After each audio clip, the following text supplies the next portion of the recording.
Hello everyone, today we're going to be talking about how to perform a good tourniquet application. Okay, so what we're going to end up using for the venipuncture draw is the cubital vein right here, the median cubital vein, as discussed in another video. And what you want to do is to apply the tourniquet 3 to 4 inches above the draw site of where you're going to draw the patient.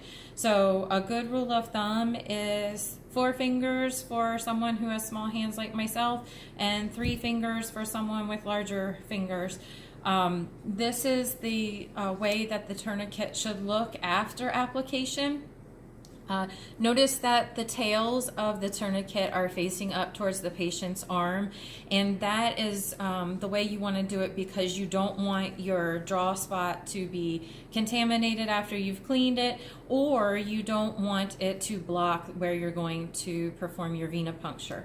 Okay, so tails are up facing towards the patient's shoulder, and when I release it, it automatically falls away. Okay, so when we're drawing the patient's blood, you don't want to have the tourniquet on for longer than a minute because if you do, then you risk the chance of hemolysis and hemoconcentration, which is the proteins being falsely elevated in the patient's blood because of how you restricted the blood flow from where it's going. So that would mean that there's less pressure, less water going down there, and will falsely elevate the protein number or protein concentration in the blood when you analyze it. Okay, so what I'm going to do is I'm going to try to lengthen the left side more so than the right side. That's just a personal thing that I do. You don't have to do it that way, but I find it easier for me. So you pull these up taut, okay, put them both in your right hand, and then I like to say you cinch down the bottom, okay, with your left hand. And when you do that, you're going to turn your fingers so that the left side would end up coming on top, and you put, with your right hand, you put the tourniquet underneath that side and it ends up putting your tails there. It looks horrible now because I did it so slowly, so let's release it and try again. So we're going to hold it up, oops, we're going to hold it up tightly. Okay, still in the correct spot. All right, we're gonna hold it up with the right hand, cinch it down a little bit with the left, turning as you go. Put the right side of it underneath so you have your 2 tails, and then you let it go.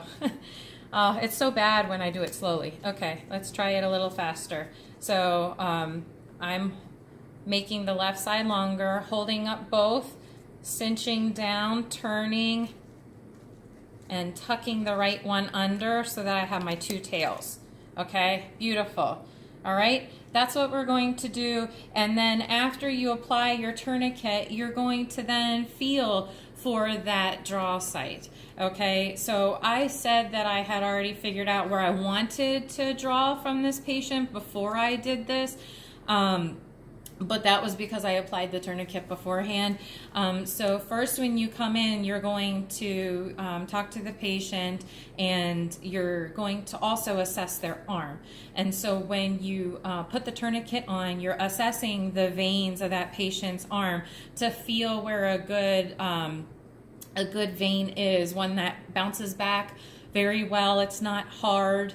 It doesn't seem knotted or anything like that. They don't have any devices on their arm. They didn't have a mastectomy on this side, which is breast removal.